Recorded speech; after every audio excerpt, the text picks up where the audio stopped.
Understanding the self का ये unit 3 है, ठीक है। यूनिट 3 है, 3.1 एंड 3.2 हम डिस्कस करेंगे। 3.1 में सेल्फ के अकॉर्डिंग ही मेंशन है, 3.2 में भी सेल्फ के अकॉर्डिंग है। 3.1 में एग्जिस्टेंस, कोएग्जिस्टेंस एंड रिलेशनशिप, इसका जो नेचर है, इसका जो पूरा कॉम्प्लिकेटेड एक रिलेशनशिप है, उसके बारे में बताना है। एंड 3.2 में सेल्फ एंड उसका जो बिहेवियर है, नेचर है, एंड उसके नेचर के अकॉर्डिंग वो कैसे एडजस्ट करता है सोसाइटी में, एंड उसके अकॉर्डिंग लोगों के साथ बिहेव करता है, उसके ऊपर है, ठीक है। सो फर्स्ट में ये देख लीजिए क्या क्या लिखता है। Introduction part is same for both question, ठीक है। इंट्रोडक्शन पार्ट दोनों के लिए सेम है। सो कौन सा इंट्रोडक्शन पार्ट आप मेंशन करेंगे from this 3.1 and 3.2 is this. So यहाँ पे जो पॉइंट है ना, अंडरस्टैंडिंग द सेल्फ का, अंडरस्टैंडिंग द सेल्फ का पहले जो फर्स्ट यूनिट में आपने पढ़ा था, अंडरस्टैंडिंग द सेल्फ का इंट्रोडक्शन पार्ट, तो उसको आप मेंशन कर देंगे self, what do you mean by self, ठीक है। वो यूनिट 1 पे ही मेंशन है, उसको 2 लाइन मेंशन कर दीजिएगा, because this topics are very important regarding to self, regarding to self, self के हिसाब से ये बहुत इंपॉर्टेंट है, तो इसलिए आप क्या करोगे, सेल्फ के रिलेटेड थोड़ा सा इंट्रोडक्शन दे दोगे। तो सेल्फ क्या है, what do you mean by self, इतना आप ऐड कर लेंगे, जो कि यूनिट 1 में मैंने मेंशन किया था, फर्स्ट क्वेश्चन में ही मेंशन है। नोट्स ऑलरेडी है, ग्रुप में चेक कर लेना, या फिर टेलीग्राम में भी है, मेंशन है, ठीक है, वो पार्ट कर लिए। आफ्टर दैट ये जो पॉइंट है ओनली फॉर 3.1 मेंशनड है, ये जो पार्ट है ओनली फॉर 3.1 यहाँ तक। But learning to live together, ये जो पॉइंट आया फ्रॉम दिस 3.1 एंड 3.2 सेम चलेगा, यहाँ से पूरा दोनों के लिए सेम चलेगा। यहाँ तक हमने लिख लिया। लिखने के बाद यहाँ पे बुक में आ गए, organising and situating an education centre for coexisting in its surrounding. आपके सराउंडिंग लेवल्स में स्कूल्स खोलना है, किसके लिए, पीस एजुकेशन को हम प्रोवाइड करेंगे, कल्चरल ग्रुप्स को प्रोवाइड करेंगे, एंड रिलेशनशिप को कल्टीवेट करेंगे। सो कल्टीवेटिंग द एजुकेशनल रिलेशनशिप, ठीक है। फिर हम क्या करेंगे, टेक केयर विथ कम्युनिकेशन। हम किसी से भी अगर बात करते हैं ना, उसको सिंपैथी मत दिखाओ, उसको एम्पैथेटिक वे में बताओ, मतलब अच्छे से बात करना, अच्छे से उसको समझाना, वैसे बात को हम बोलेंगे यहाँ पे। Take the teachers perception of the students into consideration. Take the teachers perception, teacher ने जो लिया है, क्या लिया है, स्टूडेंट्स के लिए जो पॉइंट्स को माइंड में डाला है, उसको हम यहाँ पे कंसिडरेशन में रखेंगे, मतलब उसी पॉइंट को हम एक्सप्लेन यहाँ पे करने जाएंगे। Non violent management of the classroom, classroom ऐसा होना चाहिए जहाँ पे वायलेंस बिल्कुल ना हो। Then create a group community, हम जहाँ पे रहते हैं वहाँ पे स्पेशल चीज़ है कि एक दूसरे को स्पेशल फील करवाना चाहिए, तो हमें स्पेशल फील अगर मैक्सिमम लोगों को एट ए टाइम करवाना है, तो हमें ग्रुप कम्युनिटी बनाना है, एंड रिस्पॉन्सिबिलिटी को एट ए टाइम शेयर करना है, कि मुझे ये रिस्पॉन्सिबिलिटी मिला है, आपको ये रिस्पॉन्सिबिलिटी, आपका रिस्पॉन्सिबिलिटी ये है। Ensure a group space where peaceful coexistence is monitored. ऐसे ग्रुप स्पेस बनाएंगे जहाँ पे पीसफुल कोएग्जिस्टेंस हो, मतलब एक दूसरे के साथ हम रहते हैं, बट हमारे अंदर कोई भी कन्फ्लिक्शंस नहीं रहेगा, झगड़ा नहीं रहेगा। ओकेजनली हम कुछ पॉइंट्स पे डिबेट भी करेंगे, असेंबली करेंगे, कोई प्रॉब्लम्स हुआ तो एक दूसरे को हेल्प करेंगे, डाउट हुआ तो उसको हम सॉल्व करेंगे, वो सारे पॉइंट्स है। Use educational methods that incorporate practices fostering peace skills. So peace skills बहुत इंपॉर्टेंट है। लास्ट टाइम जब आप लोग पढ़ रहे थे, दैट इज लास्ट सेमेस्टर 2 में, सो वहाँ पे पीस एजुकेशन का एक पॉइंट आया था। तो पीस एजुकेशन के लिए 1 वीक का पूरा फेस्टिवल चलता है, तो यहाँ पे पीस एजुकेशन के लिए तो हम थोड़ा बहुत तो कर सकते हैं, पीस एजुकेशन के रिलेटेड स्किल्स लर्निंग करने के लिए प्रैक्टिसेस और एजुकेशनल मेथड्स को इम्प्लाई करना, यूज करना। तो इतने पॉइंट्स लिखेंगे ना, दोनों क्वेश्चन के लिए हो जाएगा। मल्टीपल टाइम्स एक ही पॉइंट को उसने क्या किया है, बार बार रिपीट करके लिखा है। तो इस पॉइंट को आज क्लियर करते हैं। तो पहले चलते हैं कि एग्जिस्टेंस, को एग्जिस्टेंस एंड रिलेशनशिप, जो स्टेप्स टू हार्मोनी है, क्या है, स्टेप्स टू हार्मोनी। तो फर्स्ट पॉइंट में इंट्रोडक्शन देंगे। इंट्रोडक्शन में आप कौन सा इंट्रोडक्शन दोगे? यूनिट 1 का ऑलरेडी हो चुका है, वहां से सेल्फ का जो आपको इंट्रोडक्शन मिला है उसको ऐड करेंगे बोथ क्वेश्चन के लिए। बोथ क्वेश्चन के लिए 3.1 के लिए भी 3.2 के लिए भी, दोनों क्वेश्चन के लिए आपको सेल्फ का जो पॉइंट है ऐड करना है। बार बार रिपीट कर रही हूँ, सेल्फ। ठीक है, अभी नेक्स्ट देखिए स्टेप्स टू हार्मोनी में। स्टेप्स टू हार्मोनी में 3 पॉइंट्स आएंगे। First one is existence. Existence क्या होता है? To be in harmony with all existing things. ठीक है, हार्मोनी मीन्स होता है एक रिदम में रहना या फिर बैलेंस में रहना। ठीक है, बैलेंस में रहना। अभी आपके सराउंडिंग में वेरियस थिंग्स अवेलेबल है, जस्ट लाइक आपके घर पे ही बहुत सारे थिंग्स है। आपके घर में टीवी है, कूलर है, फ्रीज है, बेड है, आपके घर में बहुत सारे मेंबर्स हैं। तो सबके साथ लिविंग भी है, नॉन लिविंग थिंग्स भी है। तो सबके साथ आप अगर अच्छे से बैलेंस से रहते हो तो उसको हम बोलते हैं एग्जिस्टेंस। हम एग्जिस्ट कर रहे हैं सारे थिंग्स के साथ। ठीक है, सारे थिंग्स के साथ। तो यहाँ पे ना 2 वर्ड्स आ गए। कौन से 2 वर्ड्स है? That is the combination of 2 words. यहाँ पे 2 वर्ड्स का कॉम्बिनेशन बन गया है। First word is exist. यहाँ पे एग्जिस्ट करे तो टू बी, आप एग्जिस्ट कर रहे हो, एक फॉर्म में हो। टू बी मतलब एक चीज में हो। एंड एसेंस, एग्जिस्टेंस होगा एसेंस। एसेंस मीन्स यहाँ पे harmony. To be in harmony, to be in harmony that is balance में रहना। हो गया। नेक्स्ट में चलते हैं again, that is coexistence. अभी देखो एग्जिस्टेंस नहीं होगा तो को एग्जिस्टेंस हो सकता है क्या? आप लोग सारे वर्कर्स हो, बट वर्कर्स अगर एक साथ काम नहीं करते हैं तो उसको हम को वर्कर्स बोल सकते हैं क्या? Obvious not. अगर हम लोग कॉलेज में पढ़ाते हैं या ऑफिस में काम करते हैं बट हमारा ब्रांड सब अलग अलग है, ठीक है, हम कभी भी एक दूसरे से कम्युनिकेट नहीं कर सकते, कांटेक्ट नहीं करते हैं, तो हम ओनली वर्कर्स होंगे या फिर मेंबर्स होंगे। We are not colleagues. हम लोग कलीग नहीं है या फिर हमें कलीग नहीं बोल सकते। ठीक है, स्कूल में भी कॉलेजेस में भी ऐसे ही होता है। डिफरेंट स्कूल्स के टीचर्स एक साथ है तो उसको हम टीचर्स ही बोलेंगे, उनको कलीग्स नहीं बोलेंगे। सो टू एग्जिस्ट टुगेदर और एट द सेम टाइम, एक ही जगह पे अगर हम सब एक साथ प्रेजेंट है तो उसको बोला जाता है कोएग्जिस्टेंस। और टू एग्जिस्ट टुगेदर, एक साथ रहने को बोलते हैं coexistence. It is the ultimate truth of life. ये लाइफ का एक ट्रूथ है, बेसिक ट्रूथ है।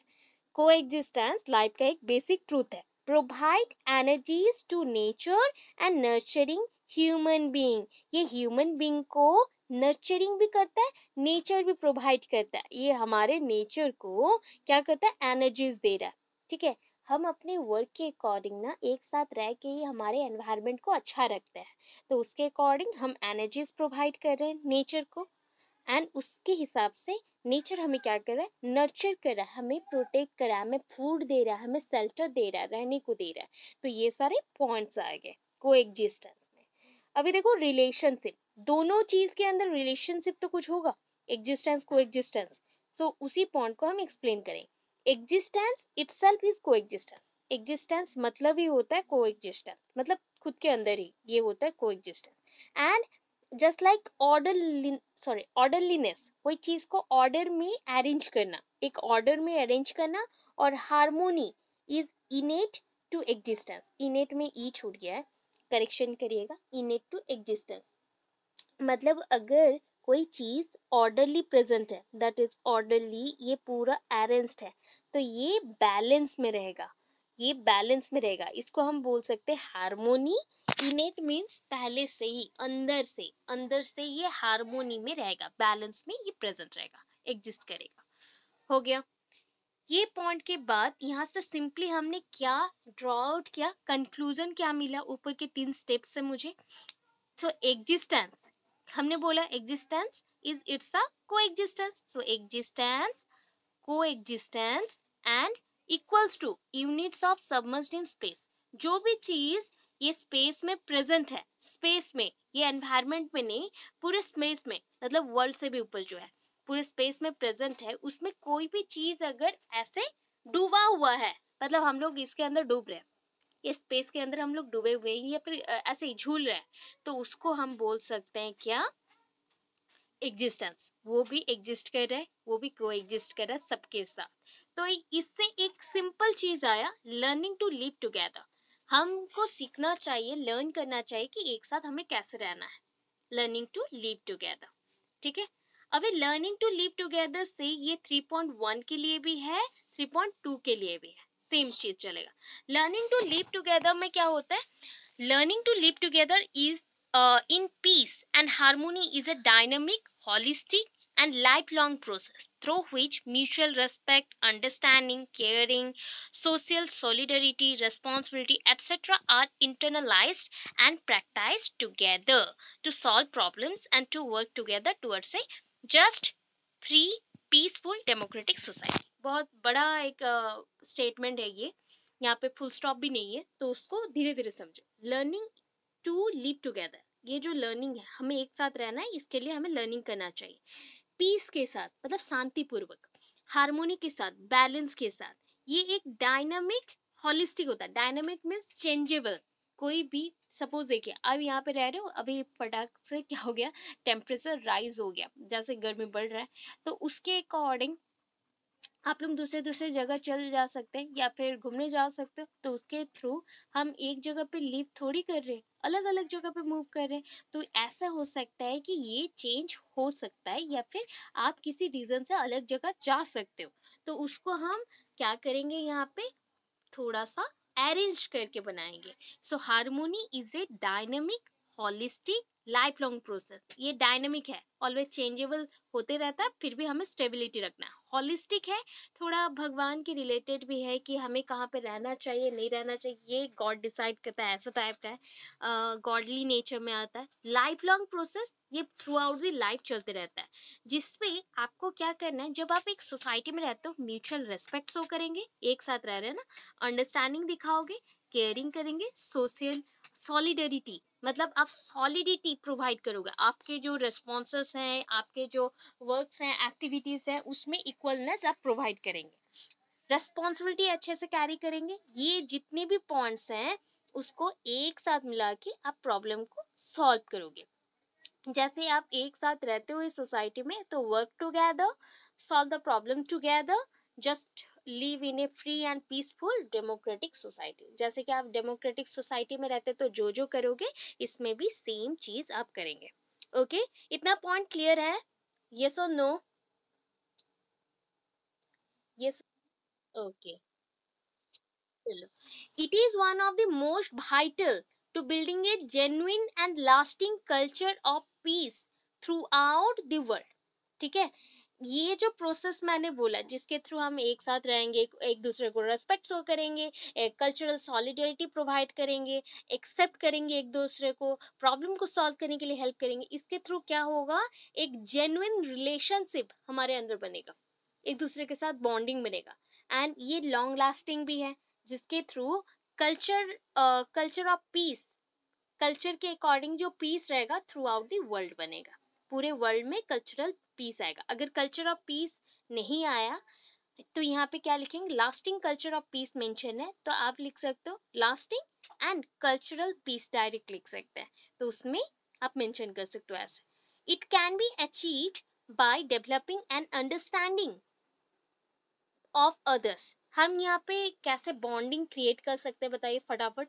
हम अगर एक दूसरे को समझ लें, अंडरस्टैंड कर लें, आपके पॉइंट्स को मैं समझ लूँ, मेरे पॉइंट्स को आप समझ लो, एंड उनके ट्रेडिशंस को, उनके हिस्ट्री को, उनके स्पिरिचुअल, वो कैसे भगवान को बिलीव करते हैं, उसके ऊपर भी। जैसे कि हम अगर थिंक करते हैं कि गॉड प्रेजेंट है, ओमनी प्रेजेंट है, हर जगह प्रेजेंट है, एंड गॉड एक है।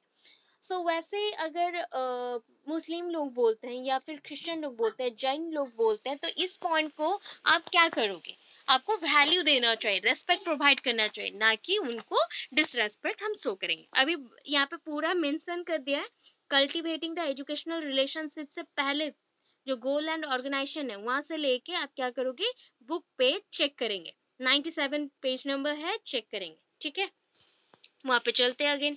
सो organising and situating an education centre, ऐसे ऑर्गेनाइज करेंगे, एक बनाएंगे एजुकेशन सेंटर को, एंड सिचुएट करेंगे उसको एक जगह पे, जहाँ पे को एग्जिस्टेंस के लिए कुछ एक पॉइंट्स मिले, उनके सराउंडिंग में जैसे को एग्जिस्टेंस हो, उसके लिए कुछ चले, कुछ काम हो, पीस एजुकेशन के लिए कुछ मिले स्कूल्स में। सो टू डेवलप एक कल्चर ऑफ पीस, मतलब शांति पूर्वक वाला एक कल्चर बनाने के लिए in a school there needs to be a constant and daily learning process. तो स्कूल में डेली लर्निंग प्रोसेस होना चाहिए, कांस्टेंट जो रहेगा, जैसे कि हर दिन बच्चे कुछ कल्चरल बेसिस पे एक दूसरे को हेल्प करेंगे या पॉइंट्स में हेल्प करेंगे, तो उसी से शांति बना हुआ रहेगा। Cultivate the relationship between the student and teacher, teacher and student के अंदर एक रिलेशनशिप बनाना चाहिए, ठीक है। Ensure that life of the classroom group is like a welcoming and communicating and cooperative community, just like आप लोगों का क्लासरूम ग्रुप है, ठीक है। आप लोग ऑलवेज कौन से टाइप के क्लासरूम ग्रुप में रहना चाहिए, जैसे ऐसे क्लासरूम ग्रुप हो जो कि सबको इनवाइट करे, वेलकमिंग करे, कि नहीं ये ग्रुप ओपन है, सबके लिए है, we are not selfish and we are thinking about you also, so you are welcoming here. So यहाँ पे आप वेलकम्ड हो, आप आ सकते हो। कम्युनिकेटिव हो, जहाँ पे एक दूसरे से हम बात करते हो, ऐसा ना हो चुपचाप रहे, साइलेंट मोड पे रहे, एक दूसरे पॉइंट पे चल रहा तो और दूसरा पॉइंट पे। कोऑपरेटिव हो, दैट इज एक दूसरे को हम हेल्प करें। Provide a non violent democratic school, ऐसे हम डेमोक्रेटिक स्कूल स्ट्रक्चर बनाएंगे बच्चों के लिए एंड टीचर के लिए, जहाँ पे नॉन वायलेंट हो, कोई भी अहिंसा अहिंसा के पर चलेंगे हम लोग, नॉन वायलेंट। सो हम नॉन वायलेंट प्रोवाइड कर रहे हैं, वायलेंट प्रोवाइड नहीं कर रहे हैं, ठीक है। अहिंसा पे चलेंगे, हिंसा पे नहीं चलेंगे। डेमोक्रेटिक होगा तो हम यहाँ पे अपने फंडामेंटल राइट्स ड्यूटीज को समझते हैं एंड उसके रेस्पेक्ट भी करेंगे, कहाँ पे क्या करना है। Connect the school to its surrounding, अपने स्कूल को बाहरी दुनिया जो बोलते हैं हम लोग, सराउंडिंग के साथ जोड़ना है।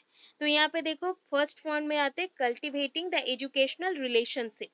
एजुकेशनल रिलेशनशिप अगर बनाना हो तो एंटायर जो सोशल स्ट्रक्चर है, ठीक है, are permeated by an ethical and political approach. Every person को जो सोसाइटी का जो पॉलिटिकल अप्रोच है, एथिकल अप्रोच है, उसको मानना पड़ेगा। Meaning a set and particular way of understanding of the world, यहाँ पे एक फिक्स्ड रूल बनाने पड़ेंगे, अंडरस्टैंड करना पड़ेगा पूरे वर्ल्ड को। टीचर जब भी एक स्ट्रक्चर बना रहा है, ऑर्गेनाइज कर रहा है, क्लासरूम एक्टिविटीज को बना रहा है, उसके माइंड में रखना पड़ेगा जो भी मटेरियल्स वो यूज कर रहा है that is related to students, condition the transmission of sometimes of values. ये कंडीशन रहना चाहिए कि इसके थ्रू वैल्यूज जैसे जाए, जो भी पढ़ाई उसके थ्रू वैल्यूज जाए। एबिलिटीज फॉर को एग्जिस्टेंस, बच्चों के अंदर को एग्जिस्टेंस का एबिलिटीज इंक्रीज हो, as well as working with academic content, उसके साथ एकेडमिक रिलेटेड जो भी सिलेबस है या कंटेंट है वो भी कंप्लीट हो, ठीक है। टेक केयर विद कम्युनिकेशन, हम जब भी बात करें ना, मैं पहले भी बोल रही थी, सिंपैथी से बात नहीं करना, इम्पैथेटिक वे में बात करना। Know how to speak in an empathetic way, कैसे अच्छे से बात करना चाहिए, विदाउट जजिंग और downplaying the problem of children. बच्चों के प्रॉब्लम्स को आप ऐसे बोल नहीं सकते कि उनको कोई प्रॉब्लम नहीं है, या बड़ों का प्रॉब्लम बहुत ज़्यादा है, उनके प्रॉब्लम नहीं है, उनके एज के अकॉर्डिंग वो बहुत बड़ा प्रॉब्लम है, उसको सॉल्व करवाना चाहिए। तो उनको ओपन कम्युनिकेशन में डालो। क्लोज कम्युनिकेशन में बच्चे दब जाते, सप्रेस्ड हो जाते हैं, वो बोल नहीं पाते, तो उनको ओपन कम्युनिकेशन में डालना चाहिए। Take the teacher perception of the students into consideration. अभी क्या करेंगे, दिस इज नॉट न्यूट्रल, ये न्यूट्रल पॉइंट तो है नहीं। यहाँ पे क्या होता है, पर्सनल रिलेशनशिप इन्वॉल्व सब्जेक्टिविटी। हम अपने पर्सनल रिलेशनशिप को ना बहुत पॉइंट पे डाल देते हैं। एजुकेशन के बेसिस पे अगर मैं अपने पर्सनल रिलेशनशिप को ले आऊँ, क्या पढ़ाई होगा, बच्चे कुछ समझ पाएंगे, बच्चों के ऊपर क्या ये चीज नेगेटिव इम्पैक्ट नहीं डालेगा।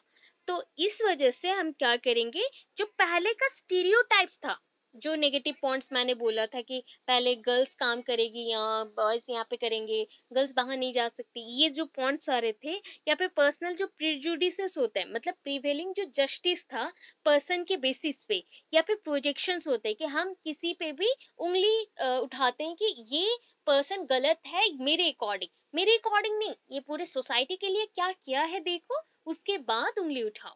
तो ये सारे पॉइंट्स को टीचर अपने माइंड में जो लेके आया है वो बच्चों के अकॉर्डिंग होना चाहिए। मतलब बच्चे जब उस चीज को सुने तो वो भी कुछ नॉलेज को ले पाए। ठीक है।